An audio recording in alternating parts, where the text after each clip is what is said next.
마음의 상처를 받는 것은 상당히 고통스러운 일입니다. 근데 사람이 받는 상처 가운데 가장 큰 상처가 뭔가를 상실하는 상처랍니다. 사랑하는 사람과 헤어진다든지, 직장에서 해고를 당한다든지, 어느 공동체에서 버림받는다든지, 더 나아가서 사랑하는 사람이 세상을 먼저 떠난다든지, 이런 상처는 사람을 상당히 아프게 합니다. 그런데 상처를 받았다고 사람이 그대로 망하느냐? 그렇지 않습니다. 상처 때문에 더 강해진 사람들이 있습니다. 그래서 해밍웨이가 이런 얘기를 하지요. 때로 인생은 우리를 아프게 하지만 그 상처를 치료하면 우리는 더욱 강해진다. 상처가 우리를 아프게 하고 좌절시키고 넘어지게 만드는 건 사실이지만 그 상처를 극복하고 더 강해진 사람들이 있습니다. 원래 진주는 조개 속에 모래가 들어가 상처를 내기 때문에 그 아름다운 예술품이 거기서 나온다고 합니다. 오늘 룻이 그러한 여인이었습니다. 상처 때문에 아름다운 인생으로 인생이 역전된 대표적인 여인이 룻입니다. 그래서 룻이 당한 고통, 상처는 창조적인 고통이었다. 새로운 것을 만들어내기 위한, 새 역사를 이루기 위한 그러한 상처요 고통이었다. 중요한 것은 그 상처를 극복했을 때의 얘기입니다. 상처 때문에 무너지면 그때는 작품이 나올 수가 없습니다. 원래 모자이크라고 하는 그 예술 분야가 있지 않습니까? 그 모자이크를 어떻게 만드냐면 뭔가를 다 잘게 부숴요. 깨트려요. 그리고 그 조각들을 예술품으로 이렇게 만드는 거, 이게 모자이크인데, 원래 이 모자이크가 어떻게 만들어졌느냐면 어느 왕궁에서 거울을 수입을 해다가 세우려고 하는데요. 그 왕궁의 유리, 거울이 그만 벽에 달다가 깨졌답니다. 참 난처한 일이죠. 바로 그때 어느 예술가가 저 깨진 유리, 거울을 버리지 말고 나한테 맡겨라. 내가 뭔가 좀 만들고 싶다. 그 깨진 거울을 계속 또 잘게 부수더랍니다. 그런데 그걸 가지고 작품을 만들어내는데 그게 그 유명한 예술품인 모자이크랍니다. 깨져서 상처났죠. 사람들은 갖다 버리려고 하는데 훌륭한 예술가의 손에 그 깨진 유리가 들어가면 위대한 모자이크라고 하는 작품으로 만들어지더라. 그래서 오히려 그 유리 거울 값보다 이 모자이크 값이 지금 천문학적인 액수가 된 그러한 이야기가 있습니다. 그러고 보면 우리 하나님은 예술가와 같으신 분이로구나. 왜냐하면 우리 인생들이 상처나고 깨진 부분이 참 많거든요. 아파하는 부분들이 많거든요. 그래서 그것 때문에 좌절하려고 그러고 인생을 포기하려고 하는, 왜? 더 이상 쓸모없다고 생각되기 때문에요. 이렇게 고통과 상처를 겪고 있는 우리 인생들을 하나님께만 맡기래요. 내 인생을 내게 맡기래요. 그러면 하나님이 내 인생을 아주 예술 작품으로 만들어 주겠답니다. 깨진 곳들, 상처난 곳들, 이것들을 작품으로 승화시키겠다고 하나님이 말씀하십니다. 깨어진 우리 인생을 유명한 작품으로 만들어내는 데 있어서 하나님은 전문가이십니다. 오늘 룻을 보니까 그래요. 룻이야말로 부서진 인생, 깨어진 인생입니다. 여인으로서 시아버지도 잃고 큰아들 또 자기 남편 전부가 다 죽었습니다. 그 당시 여인들, 홀로 된 여인은 가장 불쌍한 사람의 대표적인 사람이거든요. 그래서 예수님도 고아와 과부를 돌보라. 고아와 과부의 눈에서 눈물 나지 않게 하라. 왜냐하면 사회적으로 가장 약한 자들이거든요. 그 남편이 없기 때문에 늘 불안해요. 언제 어떻게 피해를 당할지 모르고 언제 어떻게 뺏길지 모르고 정말 소망이 없는 그러한 여인이었거든요. 구약의 5대 제사 가운데 번제, 소제, 화목제, 속건제, 속제제가 있죠. 이 소제라고 하는 제물을 어떻게 만드냐면요, 곡식을 따다가 햇볕에 바싹 말립니다. 물기가 있으면 안 되거든요.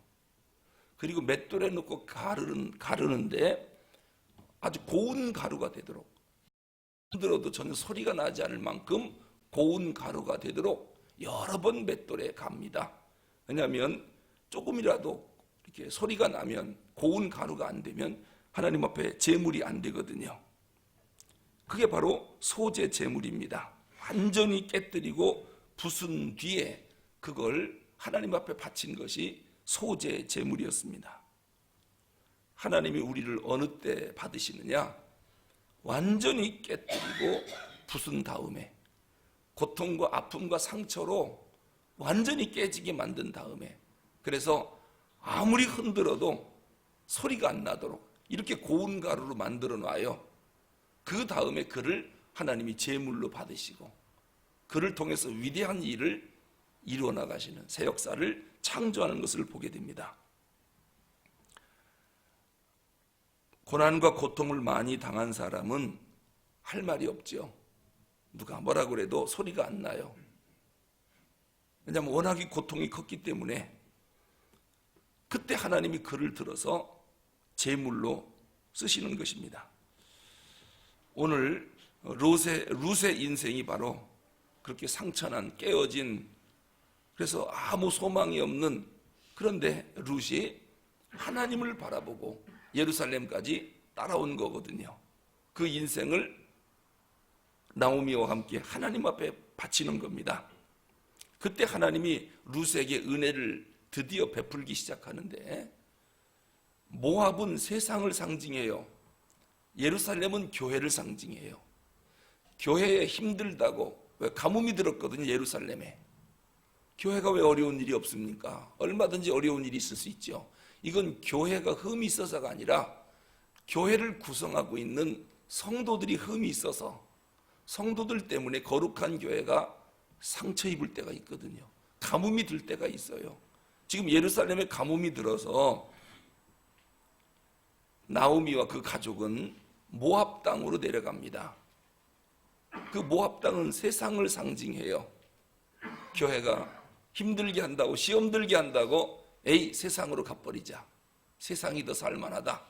그랬더니 거기서 하나님을 버리고 간 인생이 남을 게 뭐가 있겠습니까? 다 상실합니다. 행복을 찾아 내려갔지만 완전히 깨어진 거울이 된 거예요. 그때 나오미와 룻이 무슨 생각을 합니까? 다시 예루살렘으로 올라가자. 다시 하나님께로 가자. 내가 행복을 찾아왔지만 내 인생은 완전히 더 깨졌고 이제 나를 기쁨이라고 부르지 마라. 나오미가 기쁨이란 뜻이잖아요. 나를 말하라 불러라. 나를 쓴물이라고 불러라. 내 인생은 완전히 깨졌다는 겁니다. 상처투성이라는 겁니다. 그런데도 이들에게 소망이 있는 것은 모압에서 어디로 왔습니까? 예루살렘으로 올라온 거예요. 세상에서 고통당하고 깨진 인생이 하나님을 찾아 교회 안으로 다시 돌아온 거예요. 이것이 인생이 역전되기 시작하는 결정적인 계기입니다. 깨진 유리가 예술가 손에 들어가면 모자이크라고 하는 천문학적인 액수의 작품이 되듯이 깨어진 나오미와 룻이 하나님께로 오자 예술가이신 하나님이 예수님의 조상이 되는 정말 값으로 매길 수 없는 값진 여인으로 만들어 주시는 것입니다. 그 방법이 뭐냐면 사람을 만나게 해주는 거예요. 하나님이 우리에게 복을 내릴 때는 누구를 보내주신다고요? 사람을 보내주셔요. 사람. 좋은 사람을 만나게 해서 하나님 인생을 역전시킵니다. 그래 우리가 오늘 기도할 때 하나님 오늘 한날의 삶 하나님이 나를 축복하시려면 좋은 사람을 만나게 해주세요. 나를 돕는 자를 만나게 해주세요. 이게 하나님이 우리에게 복 주는 방법이거든요. 룻은 지금 누구를 만납니까? 보아스를 만나요. 보아스는 구약에 나타난 예수 그리스도예요. 예수님을 만났으니 인생이 역전될 수밖에 없죠. 보아스가 뭐라고 말합니까? 다른 밭으로 가지 말고 내 밭으로 와라. 그리고 누구도 이 여인에게 손대지 마라. 소년들에게 명령을 내려요. 그리고 네가 모압 땅에서부터 여기까지 오기까지 시어머니를 어떻게 모셨는지, 네가 모든 걸 다 버리고 여기까지 따라왔다는 이야기를 내가 다 들었다.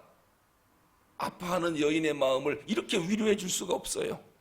그리고 이리 와라, 나와 함께 배고프지, 식사하자, 교제를 하자고 합니다. 그리고 마음껏 이삭을 주어가라. 오늘 본문에 보니까 이삭을 줍는 사람, 이 곡식을 베이는 사람들에게 뭐라고 명령합니까? 소년들에게 곡식을 싹싹 베이지 말고 중간중간에 이삭을 많이 떨어뜨리래요.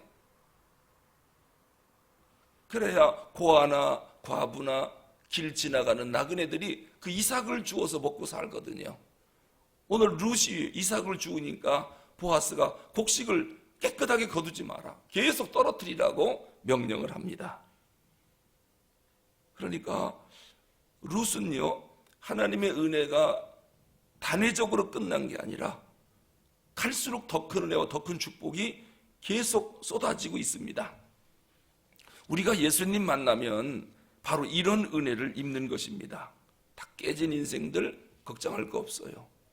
하나님께로 돌아와 하나님의 은혜만 받으면 구약의 보아스인 예수님이 우리를 위로할 것이고 보호해 줄 것이고 좋은 길로 인도할 것이고 주님과 교제하자고 할 것이고 우리 삶에 뭐 그냥 주울 것이 그냥 앞에 널려 있는 것이지요. 곡식 주울 것들이. 왜? 일부러 떨어뜨려 놨으니까요.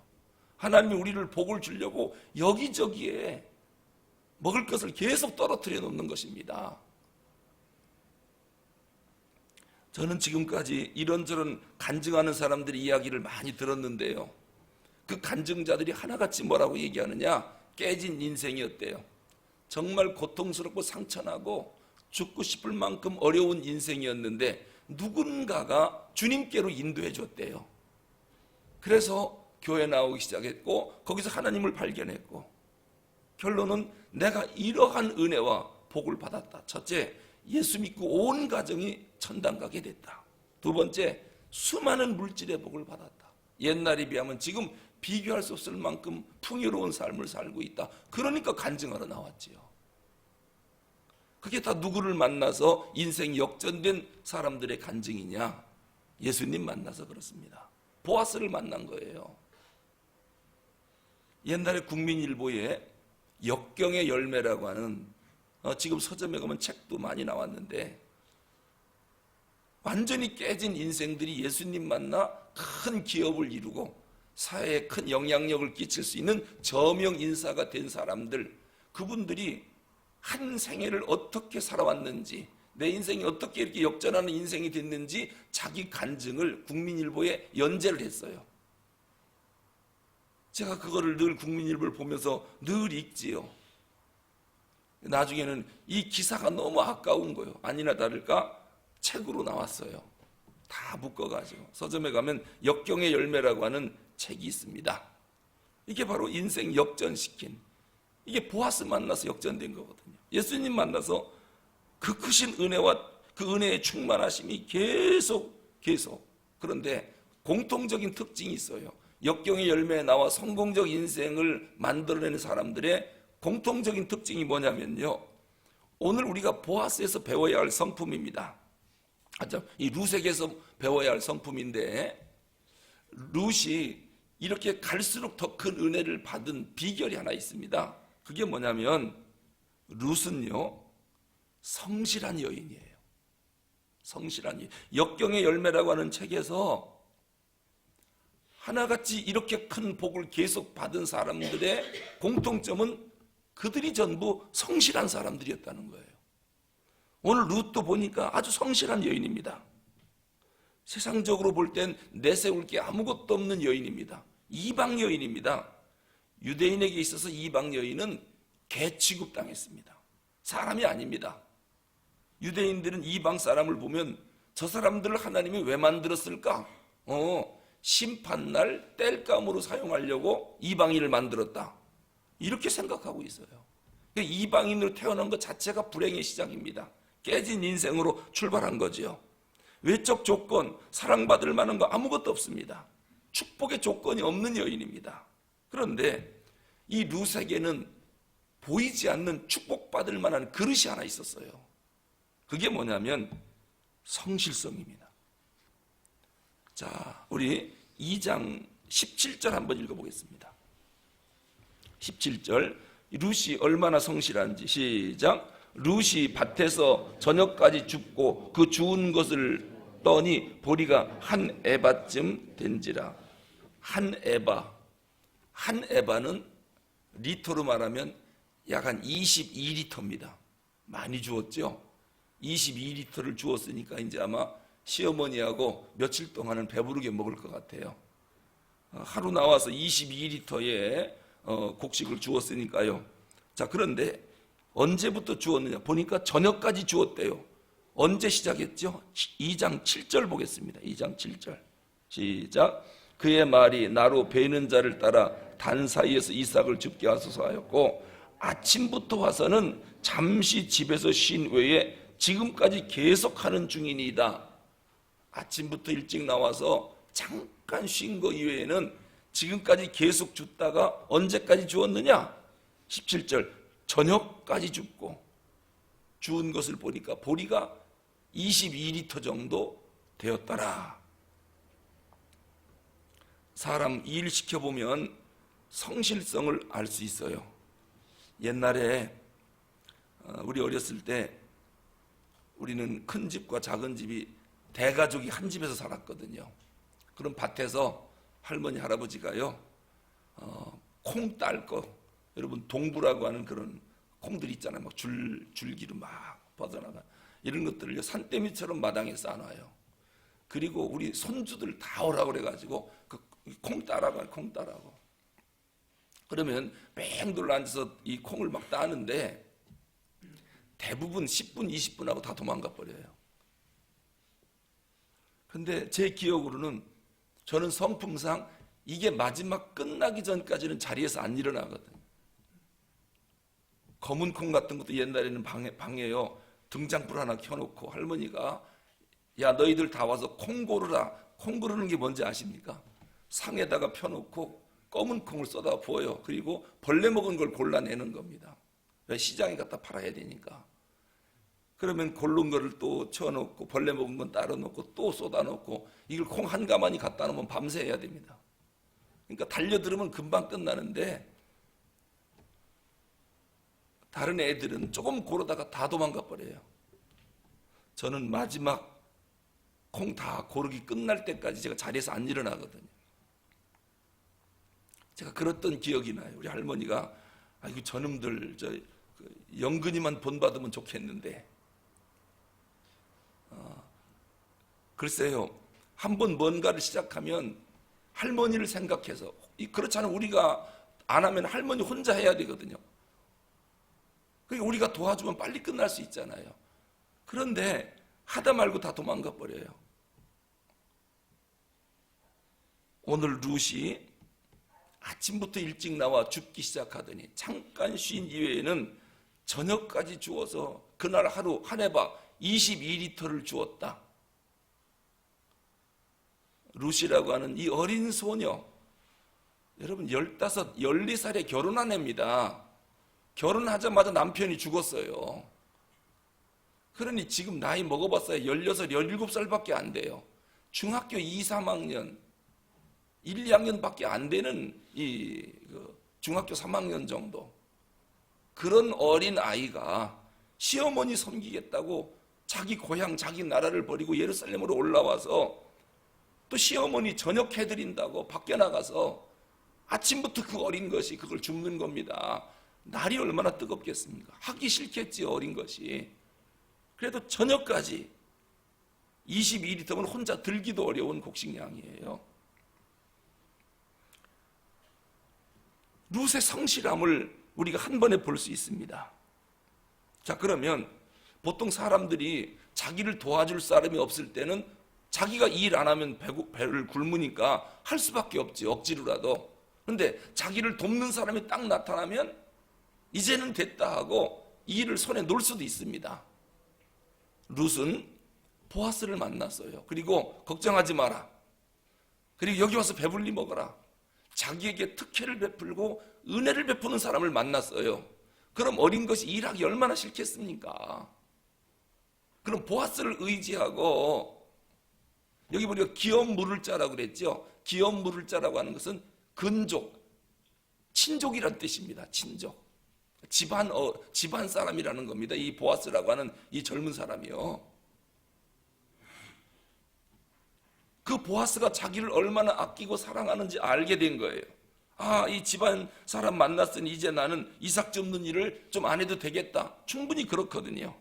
왜냐? 보아스가 룻을 보자마자, 이 보아스가 청년이거든요, 지금.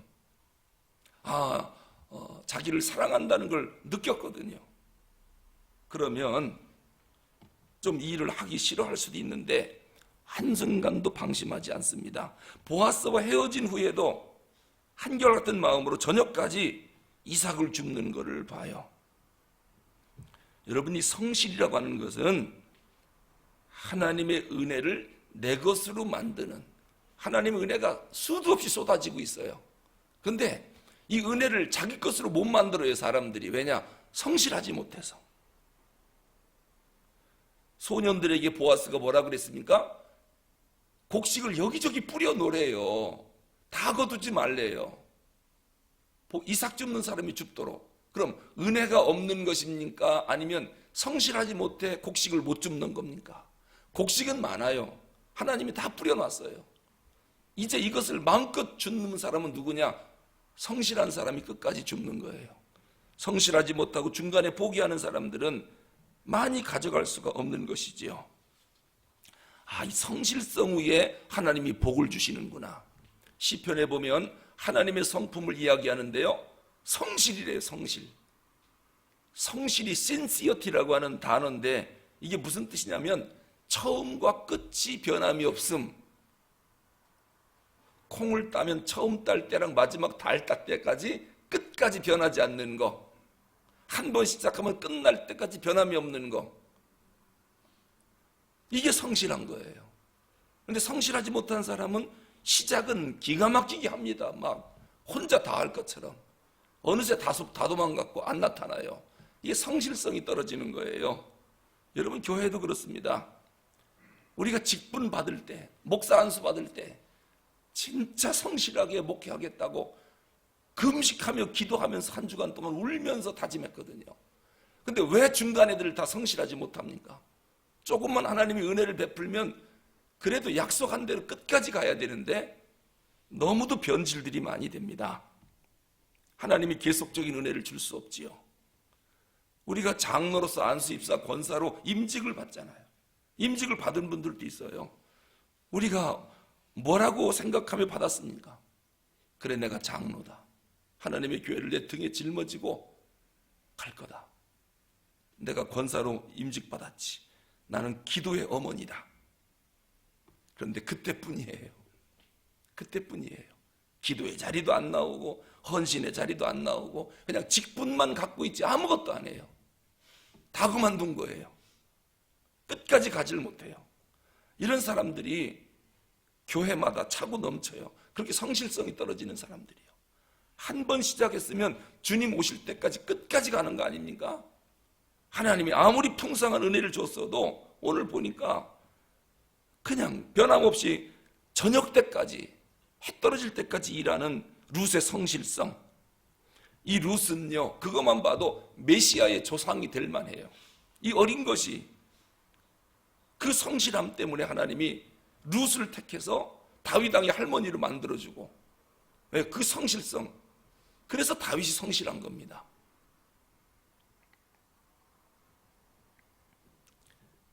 자, 그러면 도대체 성실이 구체적으로 뭐냐? 이것은 다음 시간에 계속 말씀드리겠습니다. 기도하겠습니다. 하나님 아버지, 오늘 룻기를 통해서 또 마음에 깨닫는 바가 있습니다. 룻은 많은 아픔을 겪었지만 그 아픔으로 인생을 포기하고 좌절한 게 아니라 위대한 진주와 같은 작품이 되어 나왔습니다.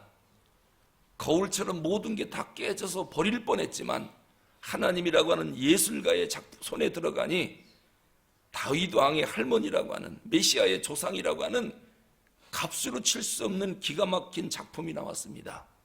그 이면에는 룻의 성실성이 있었습니다. 하나님이 그 성실함을 보시고 그에게 이렇게 인생 역전의 은혜를 베풀어 주신 것이라고 오늘 말씀하니, 주여 우리에게도 이러한 성실한 마음을 허락하여 주시옵소서. 아픔 많이 겪고 있지만 주여 이것이 오히려 훌륭한 작품을 만들어내는데 사용될 수 있도록 성령님께서 강권적으로 우리 인생을 붙잡아 역사하여 주시옵소서. 우리 주 예수 그리스도 이름으로 기도하옵나이다.